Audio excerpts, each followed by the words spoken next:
네, 뒷줄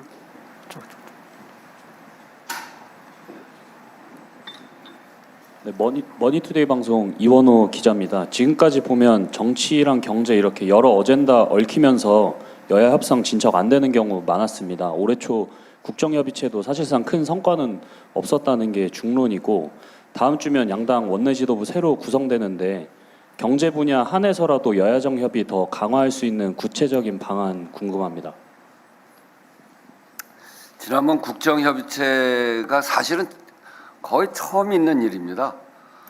대통령이 그렇게 고리된 것도 지난번 박근혜 대통령 때 한번 그런 일이 있었고, 그리고 이번에 또 그렇게 됐는데, 그러면서 여야의 대표, 국회의장 이렇게 모여서 국정협의체를 한 것은 사실상 처음 있는 일이고, 또 그 국정협의체 모이는 것 자체는 성과가 없다고 얘기합니다만, 국민들에게 그래도 모여서 이야기하는구나, 이 불안정한 시기에 그런 국민들에게 좀 안심을 주는 그런 효과도 있었을 뿐 아니라, 그 국정협의체를 통해서 부족합니다만 그래도 추경 논의가 시작이 돼서 결국 추경을 했고요.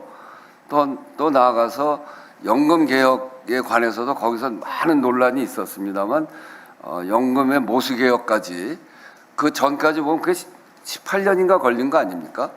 그 논의를, 국정협의체 논의를 통해서, 그게 역시 정당의 대표들 또 대선을 앞두고 있기 때문에 책임을 좀 더 지고 있는 그런 상황이기도 했고, 또 국회의장도 책임지고 이 논의에 참여함으로 해서 저는 성과가 없는 것이 아니라 상당한 성과를 냈다, 이렇게 생각을 하고, 앞으로 결국은 지금 이제 대통령께서도 비상경제 TF를 지금 작동을 하고 계시고, 이번 선거를 치르면서 저도 현장을 여러 차례 가보고 했는데요. 국민들의 삶이 진짜 정말 도탄에 빠졌다, 이렇게 얘기해도 과언이 아닙니다. 작년 2분기부터 올해 1분기까지 우리 성장률이 0.1%가 됐습니다. 근데 이거는 성장하지 않고 멈췄다는 얘기거든요. 오히려 물가 상승률이 2%까지 된 거를 보면 국민의 삶이 훨씬 후퇴한 거죠. 자영업의 상태는 정말 말할 수 없는 정도의 상황이 되어 있고, 그래서 저는 우선 새 정부가 해야 될 가장 중요한 일은 국민의 경제를 살리는 일. 정치가 뭡니까? 정치를 한다는 것, 또 국가를 운영한다는 것에 가장 중요한 것은 국민들의 삶을 챙기는 일인데, 그런 점에서 보면 이 바닥 경제에서부터 돌아갈 수 있는 그런 그 비상 경제의 어떤 대책을 내야 된다. 전 추경이 매우 시급하다. 그리고 추경이 우리 서민들의 삶을 움직일 수 있는 그런 그 마중물이라도 넣을 수 있도록 그렇게 역할을 해야 된다고 생각하고요. 국회에서도 그렇고 뭐 정부에서도 지금 그렇게 하려고 준비하고 있는데, 그렇기 때문에 우선적으로는 추경을 통해서 이 서민 경제가 움직일 수 있는 마중물을 마련하고, 보다 좀 더 근본적으로는 이번 정기국회를 통해서 내년 살림을 어떻게 꾸려갈지에 대해서 충분히 검토하는 근본적인 개혁까지를 해내는 그런 과제가 우리에게 있다, 이렇게 생각하고 국회가 그 부분에서 최선의 역할을 다해 나가려고 합니다. 네, 다음 질문요. 앞줄에 황보혜경 씨. 네, 안녕하세요. YTN 황보혜경입니다. 대선 과정에서 여야 갈등이 첨예했다고 말씀해 주셨는데, 지금도 형사소송법 개정안 등 각종 쟁점 법안들을 두고 여야 이견이 큰 상황입니다. 국회의장으로서 여야 협치의 돌파구를 어떻게 마련하실 계획이신가요?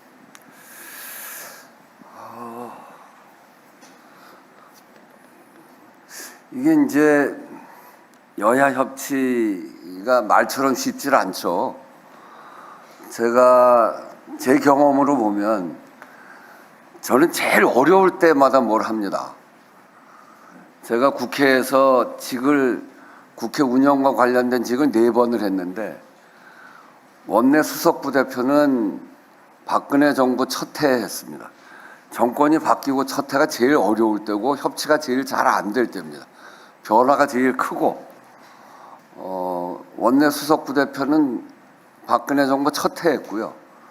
그리고 원내대표는 문재인 정부 첫 해였습니다. 국회 예결위원장은 윤석열 정부 첫 해였습니다. 국회의장은 첫 해가 아니겠구나 이렇게 생각했는데 어찌 하다 보니까 또 새 정부의 첫 해가 됐습니다. 첫 해 전공 국회의원인데 국회의장도 아주 갈등이 어느 때보다도 갈등이 첨예한 시기에 국회의장이라는 점. 그래서 나는 이렇게 갈등 때 일을 많이 하라는 운명을 지고 태어났나 보다 이런 생각을 속으로도 합니다. 근데 문재인 정부 때 소수 여당 원내대표로서 정부 구성하는 일을 1년 동안 그때 정부 구성 12월 달에 중개벤처부 장관 홍정학 장관 임명하면서 그게 끝났거든요. 그렇게 오래 걸리면 안 되죠. 이 정부 구성도. 근데 이번에는 물론 여대이기 때문에 그렇게 되지는 않는데 갈등을 최소화시키면서 출발을 하고 그래야 국정의 안정을 찾을 텐데 그런 점에서 보면 여야가 다 책임 있는 자세를 가져야 된다 이렇게 생각합니다. 여당은 성과를 내는 위치입니다. 정부의 막강한 행정력을 가지고 대화 타협을 통해서 성과를 만들어가는 것이고 야당은 정부에 대한 견제라고 하는 국민적 명분을 가지고 명분을 잘 만들어가는 게 야당입니다. 전 그런 점에서 이제 너무 지나치게 갈등했고 이게 원래 비가 너무 많이 오면 그 다음에 땅이 굳는 거 아닙니까? 세상이 늘 똑같이만 유지되는 건 아니고 저는 그래서 이제 이번 대통령 선거를 통해서 대통령 선거에 드러난 민심이 있는데 이 민심을 토대로 해서 여당은 여당대로의 책임감, 야당은 야당으로서의 책임감을 가지고 이번 국회에 임할 것이라고 생각합니다. 12일 본회의가 여당에서 미룬 것은 그런 의지의 한 반영이 아닌가 하는 생각을 갖고 있고 앞으로 새로운 여야 원내대표가 뽑혀져 나올 텐데 그 과정을 통해서 또 새로운 원내대표들과 국회의장이 이런 제가 갖고 있는 이런 굉장한 갈등기에 역할을 쭉 해왔던 국회의장으로서 이것을 새로운 정부가 안정적으로 출발하고 그리고 국민들의 삶이 너무 어렵기 때문에 제대로 역할을 할 수 있는 정부로 안착하는 것이 굉장히 중요한 일이고요. 그런 일들을 위해서 그게 국민적 위기 극복의 성공의 지름길인데 그걸 위해서 여야가 자기가 맡은 자기의 역할에 견제도 하고 또 충분히 협의도 하고 그러면서 한쪽에서는 성과를 내고 한쪽에서는 명분을 잘 챙기는 그런 여야의 역할이 잘 될 수 있도록 국회의장으로서 역할을 다하겠다. 그런 일은 제가 잘한다. 이렇게 말씀드립니다. 네, 이번에 뒤쪽 열로 가겠습니다. 네, 서비서님. 가운데 열 뒤쪽 열 손 드신 쪽으로 가주실래요? 저기 계신데. 네, 괜찮습니다. 네, 의장님 오마이뉴스 복권우라고 합니다.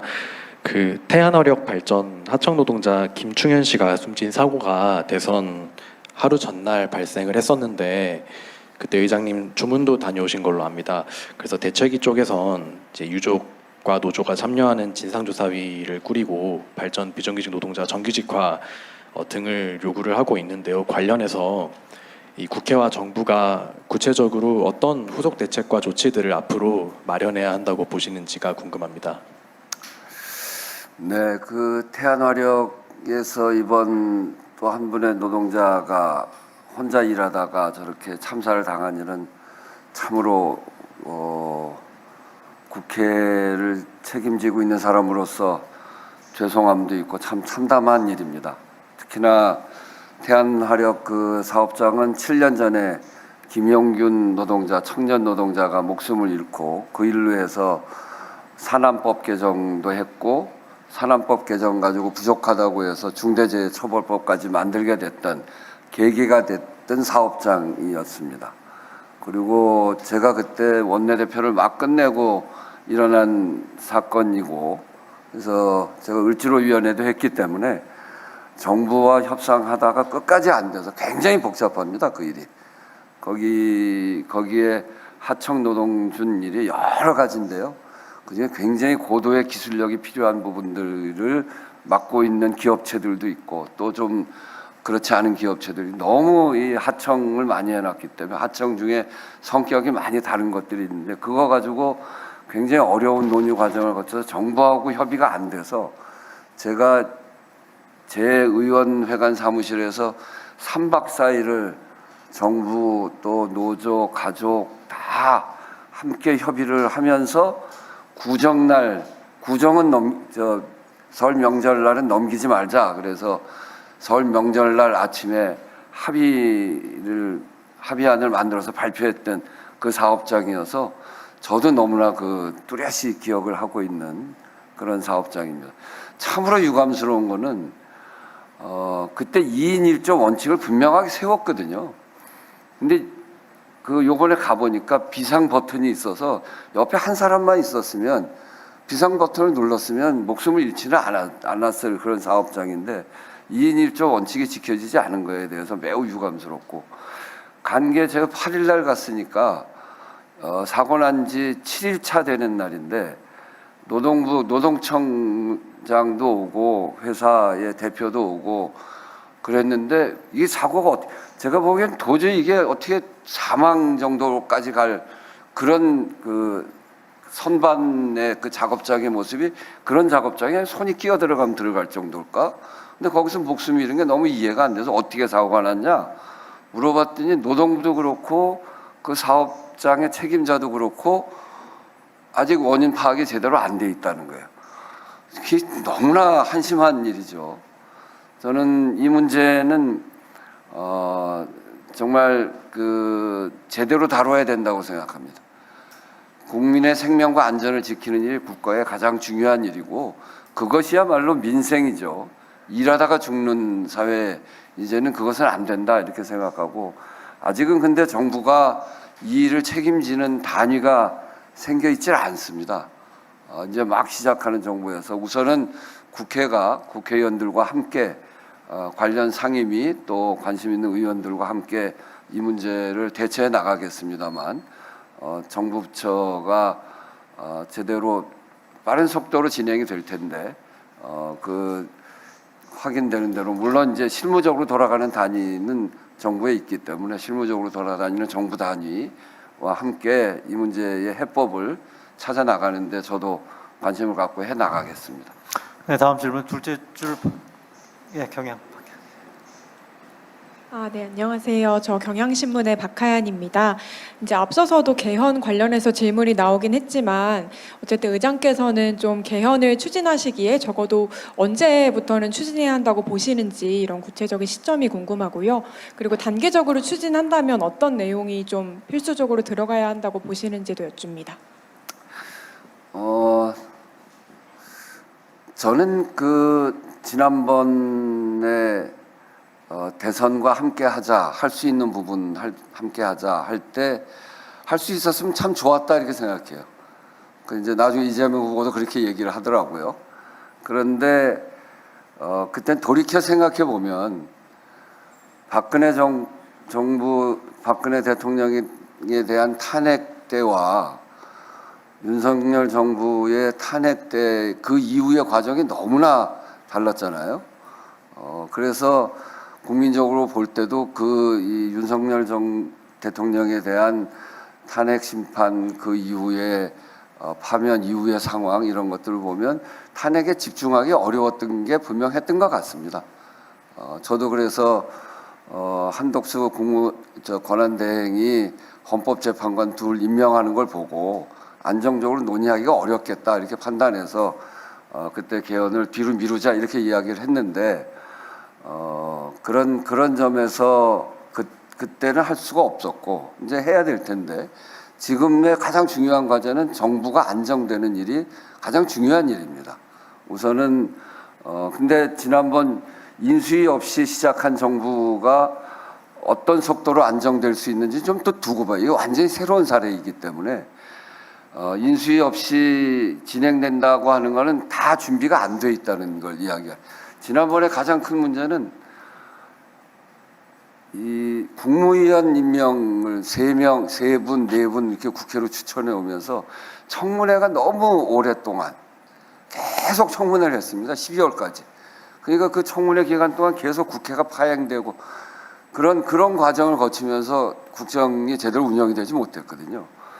이번엔 물론 그렇게 되지는 않겠습니다만 그럼에도 불구하고 여러 가지 요소가 인수위가 없다고 하는 요소가 어떻게 작동할지 그건 아직 이제 좀 두고 봐야 됩니다. 개헌 논의를 하려면 국정이 좀 안정되고 돼야 그런 일들이 진행이 될 수 있을 텐데 그런 점에 대해서는 정부와 그리고 각 정당 그리고 시민사회 이게 모두가 개헌을 이제는 사회 대개혁까지를 포함해서 이게 개헌은 권력구조 개편을 하는 것뿐만이 아니라 지방 분권 그리고 지금 38년, 87년 개헌 이후에 우리 사회의 변화 이거를 담아내지 못하지 않았습니까? 저는 입법부, 이 법 제도를 만든다는 것은 사회의 변화를 향해서 또는 변화된 상황을 길로 만드는 것이거든요. 그 국회가 하는 거죠. 길을 만들어야 되고 행정부는 길을 가지고 국민을 윤택하게 하는 것이고 사법부는 길에서 이탈하지 못하도록 만드는 것인데 근데 길 중에 가장 큰 대로라고 하는 헌법을 38년 동안에 그 변화를 담아내지 못했습니다. 우리나라의 38년은 식민지를 경험한 나라 중에 선진국이 된 유일한 나라인데 그 38년에 그 큰 변화가 이 안에 다 있거든요. 경제성장과 민주주의. 이게 여기서 국민의 기본적인 권리나 이런 것들이 제대로 보장되어 있지 않기 때문에 지금의 이 양극화, 저출산 이런 문제까지 다 낳는 거라고 생각해요. 그래서 국민의 기본적 권리, 지방 분권, 또 권력구조 개편 이런 것들을 다 담아내야 되는 것이기 때문에 시민사회에서의 사회대개혁 요구도 여기에 다 있는 것이고 그래서 그런 논의를 충분히 해 나가야 되는데 우선은 이것을 해 나가는 주체 국회가 논의를 수렴해 가야 될 것이고 또 대통령이 이 문제에 대해서 집중해서 또 갈 수 있어야 되고 그렇게 되려면 지금은 좀 상황을 지켜봐야 되는 거 아니냐. 그러니까 처음 우리가 겪는 여대 야소의 인수위 없는 새로운 정부의 출발이라고 하는 처음 겪는 이 상황에 시기를 정하기보다는 그런 상황들을 잘 판단해 가면서 국민적 요구를 잘 수렴하고 그런 속에서 사회에 큰 길을 만드는 일 그것을 해 나가야 된다 이렇게 생각하고 중요한 거는 국회의장도 그렇고 대통령께서도 지난번에 후보 과정에 공약으로 제시하고 공약 제시하시면서 하신 말씀들 이런 것들 다 종합해 보면 확실하게 개헌 의지가 분명하기 때문에 이런 것들을 잘 토대로 해서 만들어 가야 된다고 생각하고요. 그런 과정에서 국회의장이 역할을 할 것입니다. 네, 가운데 줄 후열로 가겠습니다. 네, 수원님.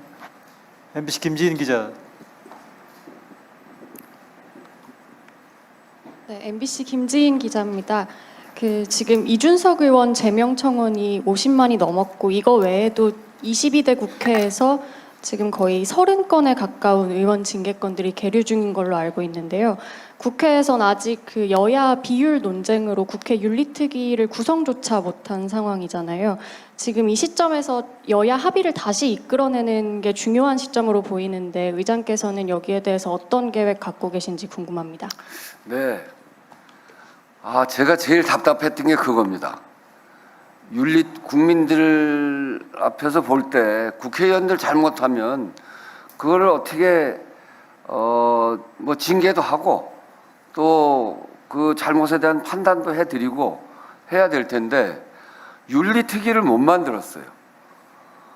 국회의장으로서도 매우 부끄러운 일이고 근데 이 여야 갈등이 아주 가장 첨예하게 대립했던 부분 중에 하나여서 기후특위 같은 걸 법안을 주자 예산 의견 개진권을 주자 이렇게 타협해서 그 어려운 속에서도 특위도 만들고 그랬는데 이게 마지막까지 타협이 안 돼 있는 겁니다.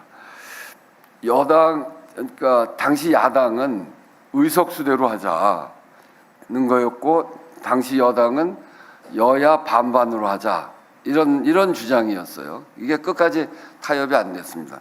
이준석 그 의원에 대한 의원직 제명 그 뭐 50만 가까이 올라왔다는 것도 알고 있고 또 그리고 이미 12명 의원에 대한 제명 청원이 들어와 있습니다.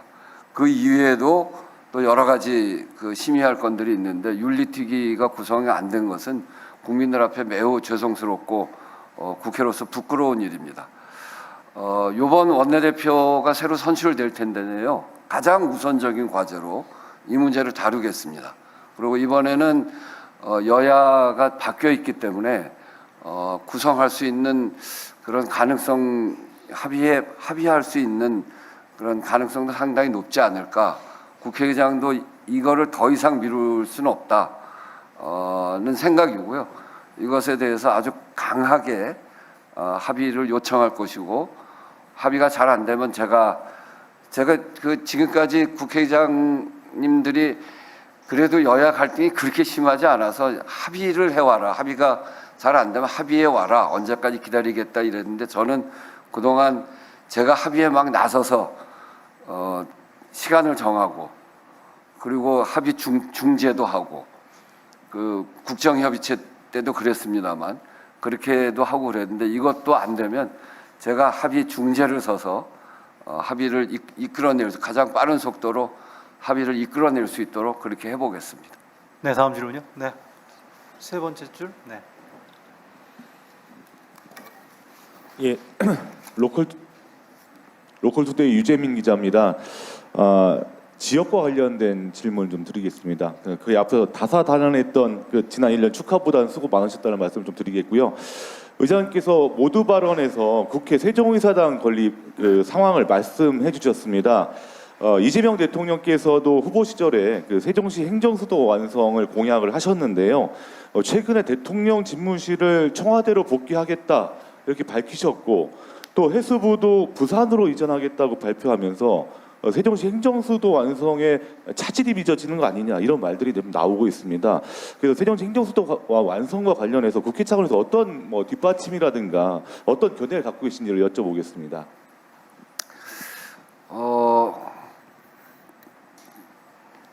지금 이제 수도라는 표현을 쓰기는 좀 어렵죠. 그러니까 헌법상 아직 그렇게 되어 있질 않아서 그러니까 헌법에다가 행정수도라는 이름을 확실하게 하려면 수도는 법률로 정한다 이렇게 해야 되는데 지금 그렇지 않기 때문에 대통령 집무실과 국회의장 집무실, 본회의장 이런 것이 있는 곳이 수도다. 그렇기 때문에 이제 옮기기가 쉽지 않게 돼 있는 부분이 있는데 그건 이제 앞으로 해결해야 될 과제고요. 제가 이제 아까 얘기했던 국회 세종의사당 이야기한 것은 그 세종의사당을 기후 문제와 관련해서 에너지 제로, 아리백 건물로 만들겠다 이런 얘기고 이 진행은 총액 그 심의에 들어가 있고요. 그리고 총액 심의를 하는데 KDI에서 이거를 검토를 합니다. KDI에서 검토하는 단계에 들어가 있습니다. 그래서 그것이 조만간에 검토가 되면 제가 임기 중으로 목표를 세웠던 아까 설계를 해서 이 기본 그 모양을 보여드리는 데까지는 제 임기 중에 하면 그걸 이제 그렇게 되면 불가역이 되는 상황이 됩니다. 거기까지는 제가 책임지고 하겠다는 것이고요. 어쨌든 그 세종의 그 행정수도에 대한 오래된 논의인데 그거는 이제 우리 사회가 그 부분에 대해서는 잘 논의해서 이제 마무리해야 되는 단계가 아니냐. 굉장히 많이 분산돼 있고 이런 문제들에 대해서 거기에서 발생되는 비효율의 문제도 있고 그래서 그 문제에 관해서는 국회에서 좀 더 본격적으로 논의를 하고 또 사회적 합의를 토대로 해서 국회에서 결정해 가겠다 하는 말씀드립니다. 네, 다음 질문요. 네, 가운데 카메라 바로 뒤편이요.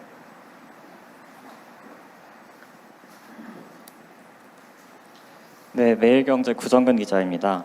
의장님께서는 여소야대 국면에서 개혁 의장을 표방하며 취임하셨는데요.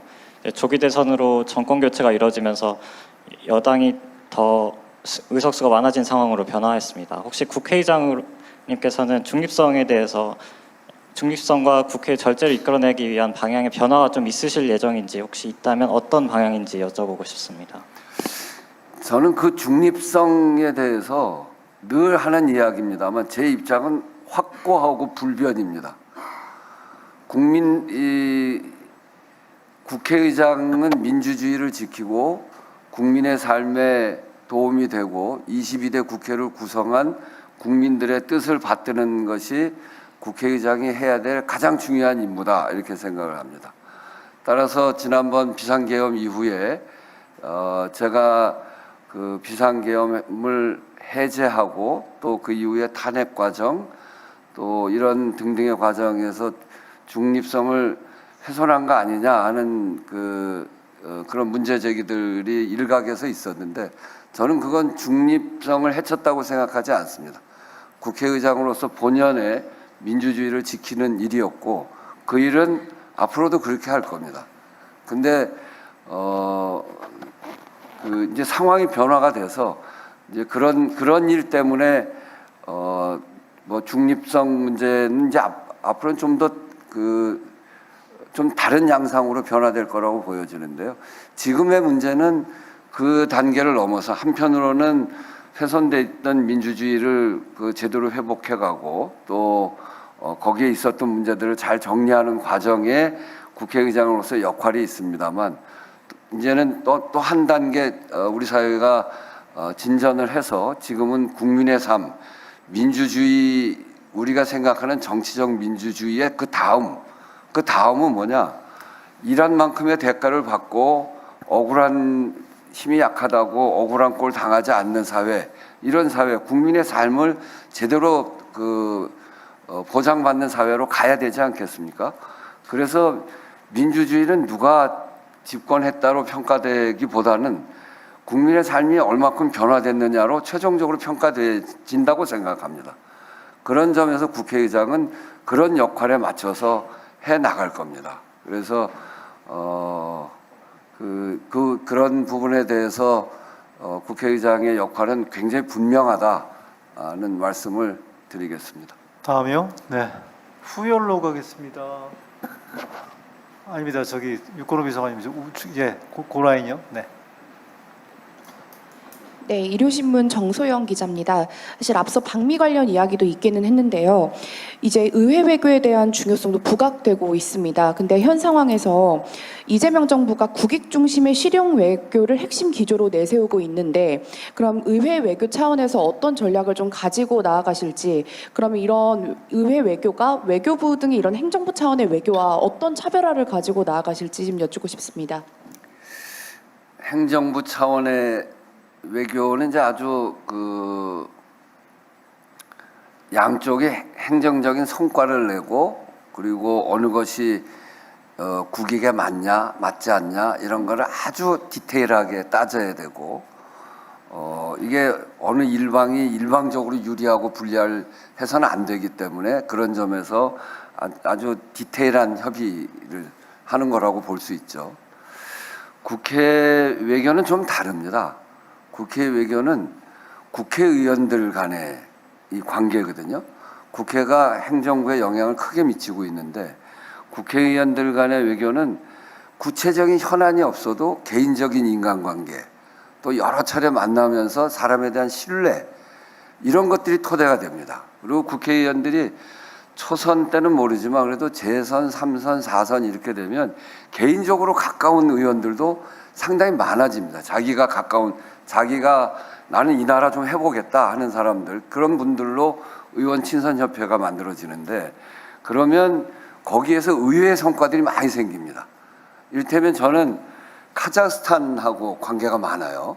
제가 홍범도 장군 기념사업회 이사장이고, 그리고 홍범도 장군 흉상을 카자흐스탄에서 모셔오고, 그런 과정에 또 저희 외교부가 독립운동하면서 고려인이셨단 말이에요. 그러니까 고려인 후손 국회의장이에요. 그러니까 고려인들이, 그곳에 사는 중앙아시아 고려인들이 저에 대해서는 정말 각별하게 생각해요. 근데 그 고려인들이 각 국회에 다 들어가 있어요. 그러니까 이 사람들이 굉장히 열심히 우리나라를 홍보를 해요.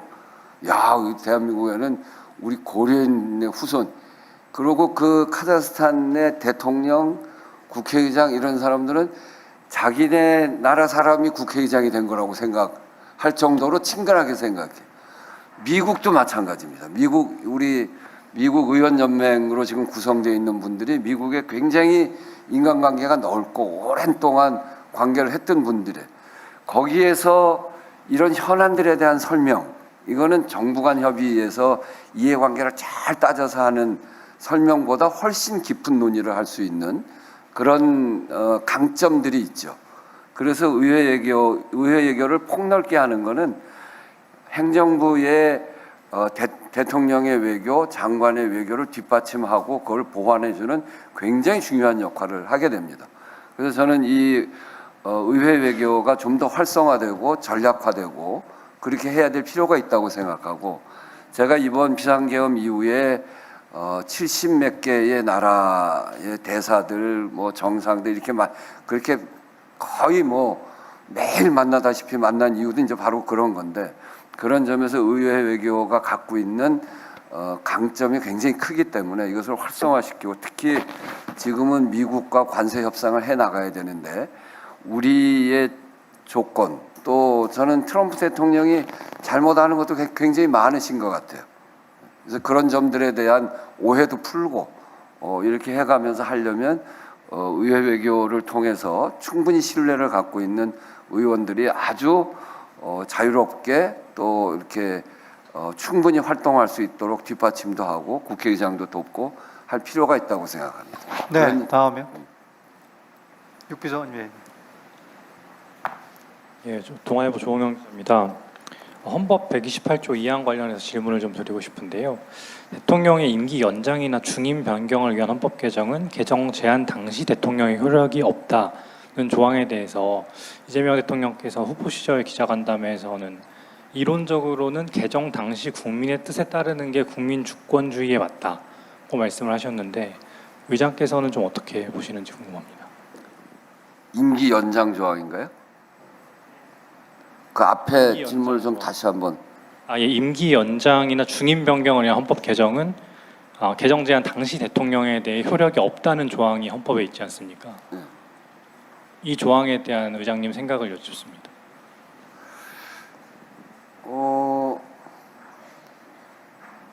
지금 헌법이 그렇게 돼 있잖아요. 그러니까 헌법의 개정이 없이는 불가능한 거 아닌가요? 그런데 헌법 개정하는 과정에 뭐 논의가 있을 수 있겠죠. 아무튼 그런 속에서 논의를 통해서 해결해야 될 문제다, 이렇게 저는 생각합니다. 됐나요? 네. 다음이요. 네. 그 뒷줄 가운데.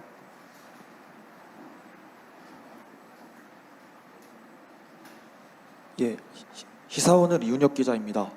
이번에 비례위성 정당으로 공천받은 의원들 승계 과정에서 잡음이 있었습니다. 이 때문에 준영동 비례제로 인한 위성 정당에 대한 문제점이 지적되고 있는데, 이와 관련해서 의장께서는 어떤 방식으로 개선돼야 느끼는지 여쭙고 싶습니다.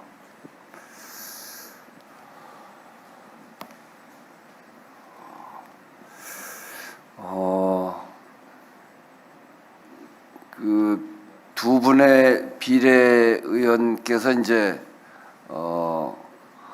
대통령실로 들어감으로 해서 그 두 분의 공석이 생겼고, 두 분이 승계하는 과정에 이러저러한 잡음이 있었다는 걸 알고 있습니다. 이 위성 정당이다 이제 이렇게 그렇게 이제 규정을 하는데, 저는 이게 연동제의 취지는 사표를 줄이고 국민들의 뜻이 온전하게 반영이 되고, 또 그리고 소수 정당이 국회에 참여함으로 해서 다양한 의견이 국회에 들어올 수 있도록 하자고 하는 것 아니겠습니까? 근데 이제 연동제가 시작된, 이제 출발한 지가 이제 두 번째, 실질적으로 두 번째 지금 하고 있는 거죠. 그런 과정에 이를테면 조국혁신당 같은 데가 그런 당의 형태가 아닌 형태로 또 이렇게 나오면서 많은 분들의 의석이 만들어지기도 했고, 저 연동제가 안착되는 과정이 필요하다고 생각하는데 이게 연동제가 안착되어 가는 과정이 아닌가. 이제 그래서 이게 역사가 좀 쌓여져 가야 된다. 기본적으로는 정치를 개혁하는 데 있어서는 여러 당의 여러 국민들의 여러 의견이 국회로 모일 수 있어야 되고, 그렇게 하려면 다수당이 국회의 의석을 가지고 참여할 수 있어야 되고, 그렇게 하기 위해서는 또 국민들의 표가 사표가 되지 않고 이게 실제 표로 그 자기 의견을 반영할 수 있는 구조가 되기 위해서 연동제가 필요한데, 두 번째 실험한 연동제까지 아직 완성돼 있는 연동제라고 볼 수가 없는데 이런 문제도 생겨나고, 그래서 이런 것들을 토대로 해서 다음 연동제를 할 때는 좀 더 이 정당 형태가 완성된 형태로 그리고 많은 정당들이 뿌리를 내리기 위해서 굉장히 노력하고 있고, 그런 속에서 연동제가 전 완성돼 갈 거라고 생각합니다. 연동제도 지금 진행 중이고 이것이 완성돼 나갈 수 있도록 국민들이 좀 더 관심을 가지고, 또 정당을 만들어 가시는 분들도 이 소수 의견이지만 그것을 잘 묶어내서 정당으로 완성시켜가는 과정을 지금의 이런 과정, 시행착오나 이런 과정을 통해서 만들어 가야 된다는 생각을 가지고 있습니다. 지금 네. 연동제를 완성해가는 과정이다 이렇게 생각합니다. 두세 분 정도 더 질문을 받겠습니다. 네, 맨 뒷줄로 갈까요? 네.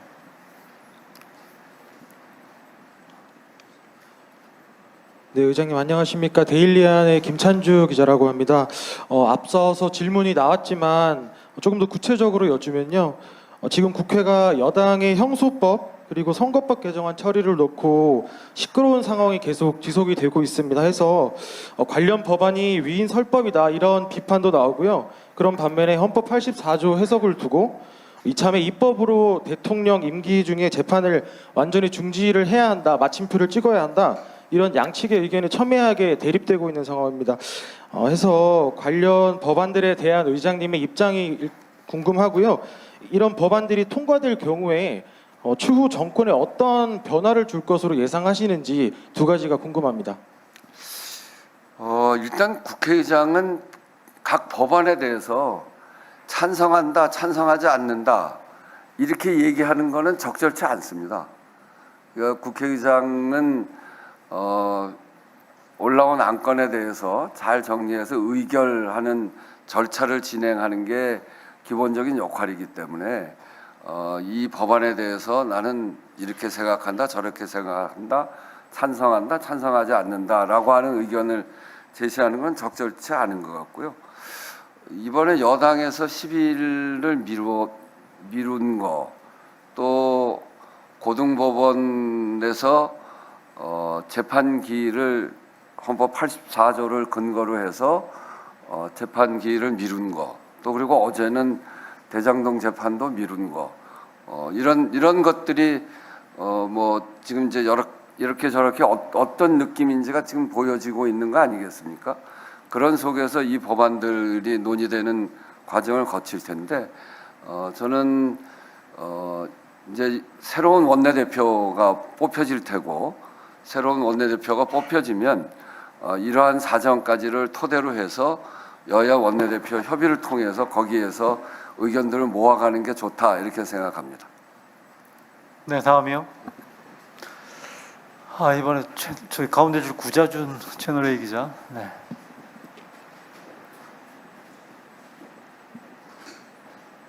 그리고 또 하나 고게 말씀드리면, 우리 국회 입법조사처에서도 이 헌법 84조 문제를 어떻게 보냐, 대개 헌법학계의 의견이 어떠냐, 제가 한번 확인해 보라고 해서 입법조사처에서도 확인해 봤는데, 헌법 84조는 역시 재판까지를 포함해서 이 내란과 외환의 사유가 아니면 이 재판까지를 포함하는 게 헌법학계의 다수 의견이다, 이런 의견을 제가 받았습니다. 네, 질문해 주십시오. 네, 채널A 구자준입니다. 의장님 취임 1주년 축하드리고 고생 많으셨습니다. 네, 고맙습니다. 그 비상계엄 해제 의결, 대통령 탄핵 소추안 의결, 사실 남들은 하나도 해보기 어려운 걸 2개나 하셨는데 이번에 개헌까지 만약에 또 이루시면 해본 거 있습니다. 예, 개헌이 남아 있는 것 같습니다. 헌법재판관 헌법 소송도 처음 해봤습니다. 아, 그러네요. 정말 다이나믹한, 역대 가장 다이나믹한 1년 보내셨는데 그 개헌 중에 교섭단체 요건도 말씀을 주셨습니다. 근데 이게 10석이냐 15석이냐에 따라서 이해관계가 많이 달라지는 것 같습니다. 의장께서 생각하시는 기준은 어느 정도인지 궁금합니다.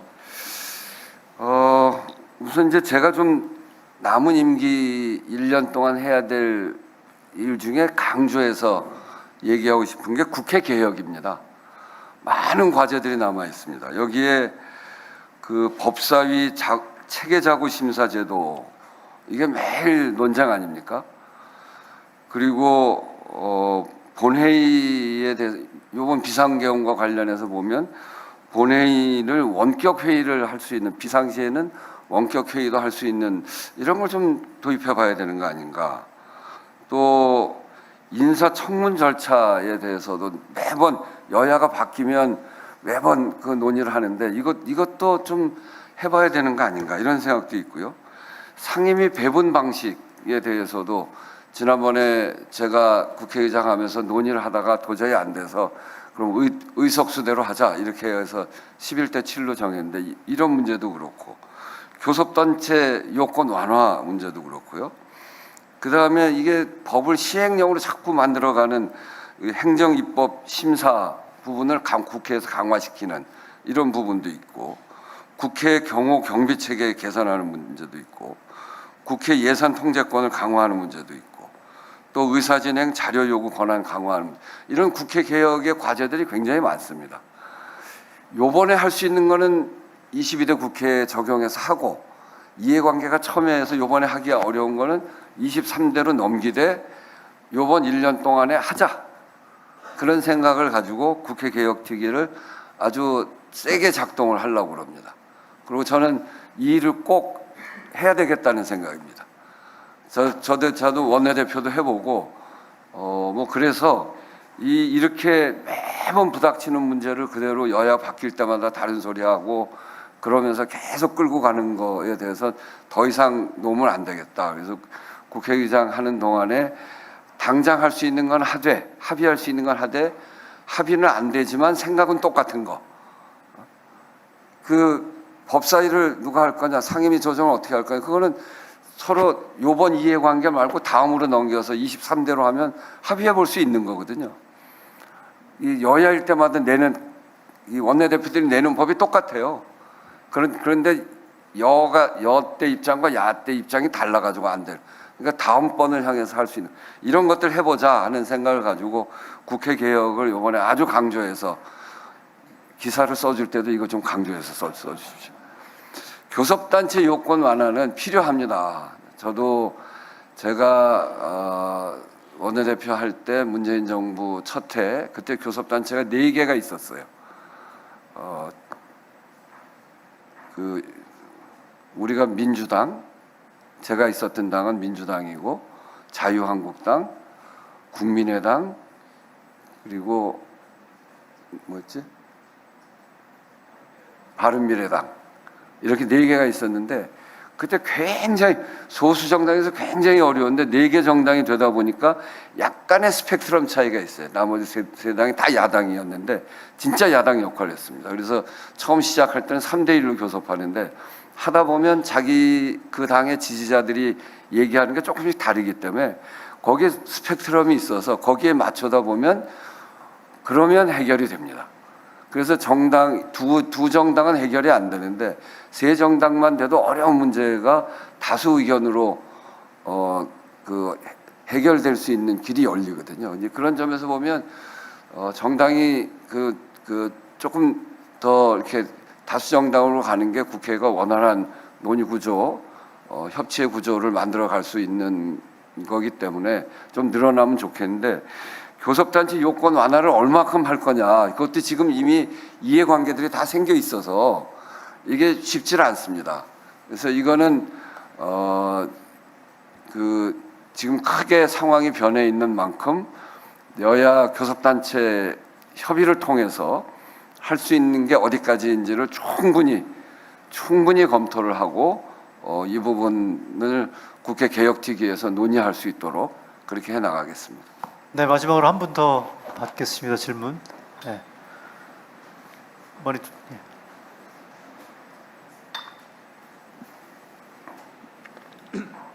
네, 안녕하십니까. 머니투데이 김은남입니다. 그 말씀을 마침 주셔가지고 제가 추가로 조금 더 묻고 싶은데요. 그 법사위 문제가 뭐 23대로 넘길 수 있다라고 말씀을 주셨는데 지금 이미 국민의힘하고 민주당에선 그 문제를 가지고 서로 다른 의견을 강하게 표출하고 있습니다. 이 중재를 맡으셔야 되는 의장님 고심도 깊어질 수밖에 없는데 이게 중재를 하시려다 보면 어느 정도의 방향성을 주시는 게 더 효과적일 때가 있잖아요. 그 의장님께서 이 기회에 한번 말씀을 주실 수 있으실지 의견을 듣고 싶습니다. 그거는 여야 협의에 맡겨놓으시죠. 제가 이야기하기는 적절치 않을 것 같습니다.